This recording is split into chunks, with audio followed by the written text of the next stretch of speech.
everyone. In today's member only video, we are going to be making a 3D cardstock shadow box. So with this mandala collection, we have amazing mandalas that are square, and you might want to gift them or display them in a shadow box, but maybe don't want to go buy a shadow box or don't want to give them away because they can become pricey if you're giving them away as gifts. So this is a good solution for that if you want to make it. It's very easy. The cut file, when you look at it, looks a little bit scary, but I'm really excited to make this video to show you how to put it together. You can size it to whatever size you want as long as it's within the restrictions of what your machine can cut. And you can do a couple of different things with it. You could definitely put your mandala in it, or you could use it as a shadow box to put other little trinkets or paper 3D projects in it or something like that, by just taking a piece of craft plastic or other sort of clear plastic like that and sticking it in the front of this. That would be really cute. But I will show you at what point you would put that piece of plastic in if you want to do that while we're assembling. But let's go over supplies really quick. It's very minimal. For this size, it's right around 8 by 8 inches, and I am using 5 pieces of 12 by 12 cardstock. This is a medium weight cardstock. You could make this out of craft board and make it even more sturdy if that is something that you want to do. We are also going to be using our ATG gun. You can use other adhesive that you like for paper crafting, but this is what we like to use when we're putting 3D projects together like this. Sometimes I use hot glue, but for this instance, I'll use my ATG gun. I also have my bone folder, my light grit mat, and then I'm going to be using a scoring stylus today with my maker. You can make this with your air too, or you can use your scoring wheel with your maker if you want to. Very minimal supplies, probably everything that you already have in your craft room. Now let's jump over in Design Space and I'll show you this cut file, show you how to size it, and we'll get to making it. Okay, over in Design Space, we have all of these pieces together. So let's break it down really quickly before you start freaking out about all these pieces. This piece right here is the front of the shadow box. So this is what you're going to need to size. Now, don't just size this piece. You need to size the entire cut file together. So group it together and then size it. But you can judge the size of your finished product by comparing it to whatever size here. So, and I'll show you that in just a second. So that's the outer front frame. And then we have 2 pieces here that are the same, 2 pieces here that are the same, and then this one and this one are different. So these 4 pieces right here make up the side pieces of the front of the frame. And then this piece and this piece go together to make the back of the shadow box. I keep calling it a frame. I'm sorry. I'll probably interchange those 2 words, so bear with me and know that I'm just talking about the same thing. It's a shadow box. But to size this, like I said, I'm going to grab it all and group it together. And I'm going to just grab a basic shape, or you can use well, I won't do a basic shape today. We'll use the grid today. Let's do 8 by 8. So you can see up here, we've got 2, 4, 6, 8. So this guy right here needs to be 8 inches. Now, you don't want the inside of it 8 inches. You want the outside of it 8 inches if you're putting an 8-inch mandala inside. So let's just zoom out a little bit. We'll size this up to 8 inches. Just like this, and by grouping it together, I'm sizing all of the other pieces as well. So the ratio is the same. It will put together appropriately. Now I just need to look at this. You can ungroup if you want. You don't have to. I just need to make sure that all of the score lines are attached to my cuts, and they are. You can also see over here. Once you are sized and make sure that everything is attached, go ahead and click Make It.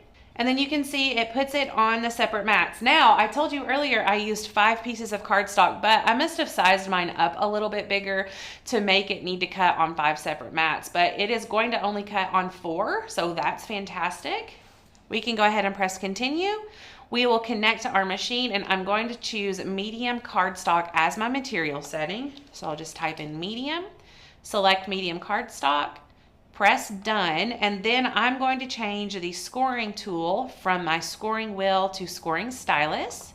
Press apply, and then I can go ahead and start loading my mats with my cardstock and put them in my machine for cutting. So just make sure, this is very repetitive. I'm not going to stop in between because I don't have to change the material setting. I don't have to change anything on my Cricut or anything like that. So, and because I'm using the same color cardstock for all of it, it will just be loading my mat, putting in the machine, unloading the mat, etc., etc. So you guys will get the hang of this really quickly. Make sure that you're loading your cardstock in the top left corner of your mat. Smooth it down really well, and then we'll put it in the machine and let it score and cut.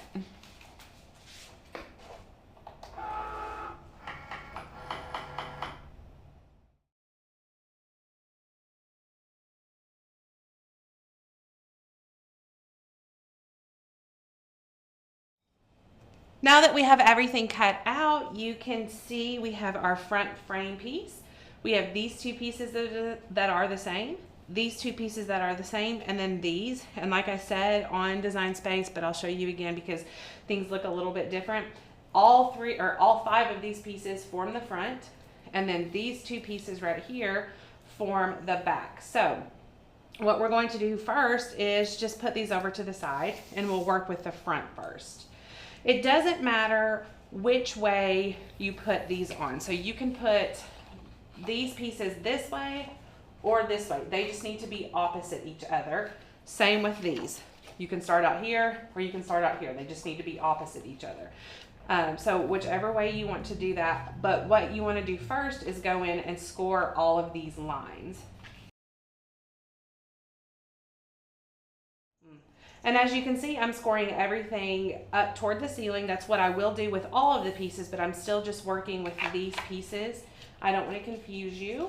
So we'll work with two pieces first, and then we'll grab the other ones, just like this. And then what you want to do is add adhesive to either this part or this part.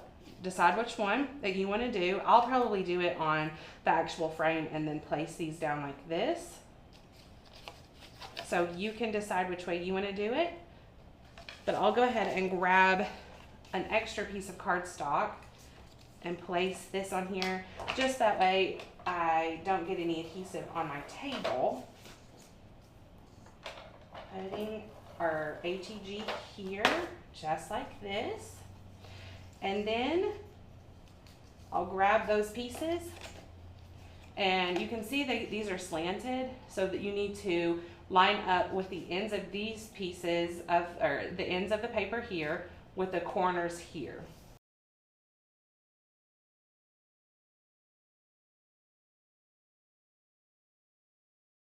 Once you have one laid down, you'll go ahead and grab the other one and lay the other one down. Now we're ready to grab the other two pieces, and we're going to score just like we did with the other ones, making all of the pieces go up toward the ceiling. You do have side pieces to score on these, so go ahead and score all of that, and then we'll be ready to put these pieces on as well.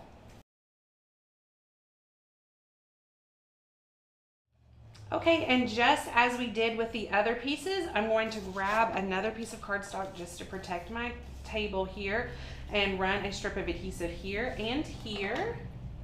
And then we'll put those same pieces, or these next pieces, on our frame just like we did the other ones though. So you line up corner to corner and smooth it down once you get it perfect.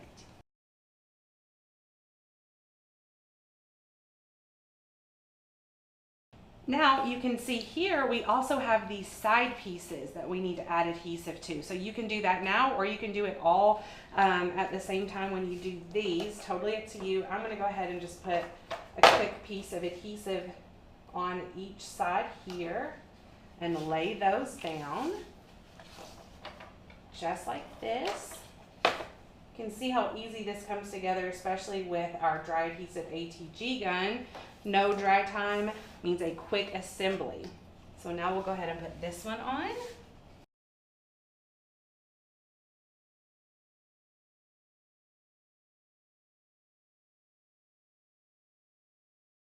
Okay, we've got that down and smooth, and then once again we need to adhere these pieces. We'll just grab this Put a little bit of adhesive on this side and then do the same thing with the other side.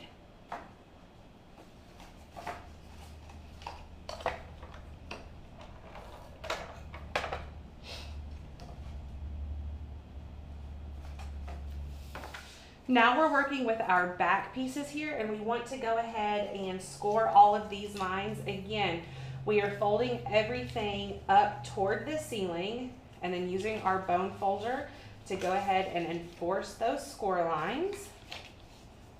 So do all of these pieces on this small piece. And then on this side, you'll see these little slits that are cut out. You don't do any scoring there. There are no score lines. You just score and fold, excuse me, along the top, right side and bottom, just like this. And then we'll go ahead and put this piece up, score it, and this one as well, score it. And then the way that you put this together, you can flip it this way or this way, whichever one you want, is you kind of weave this. So you're gonna weave in like this, just like that. Push it in really good and tight. And then you can see how it's coming together now. So then I'll just come through here and put adhesive right here and right here, right here, right here, and right here, just so that it's all held in really good together.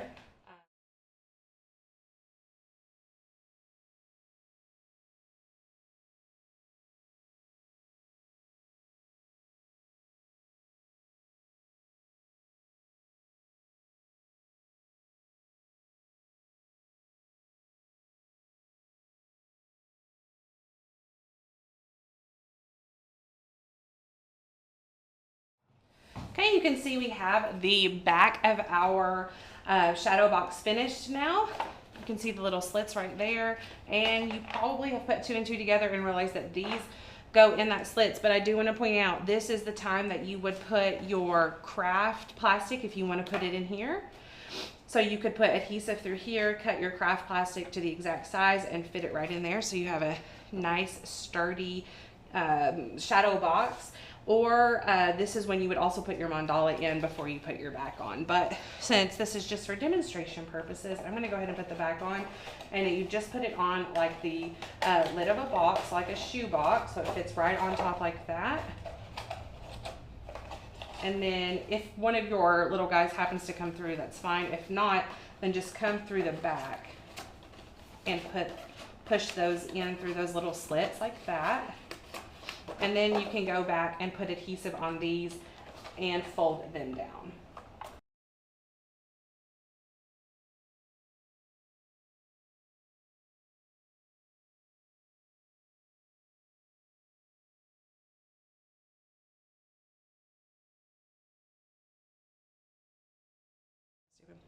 There you have it, a fun and easy tutorial for this 3D shadow box. So if any of these steps stumped you up a little bit, definitely pause, rewind, rewatch a couple of times until you get the hang of it. Also, we do have our written tutorials with step out photos for this specific project. So between those two things, you're probably gonna have some pretty good success with this 3D shadow box. Also, always send any questions that you have with photos, if possible, over onto the private Facebook group so that our members and the staff here at Makers Gonna Learn can help you out as well. I think you're gonna have great success with this. I really hope that you enjoy this particular 3D shadow box that accompanies our highly requested mandala collection that we're bringing to you. I can't wait to see what you guys do with it. Happy crafting, everyone. Have a fantastic day.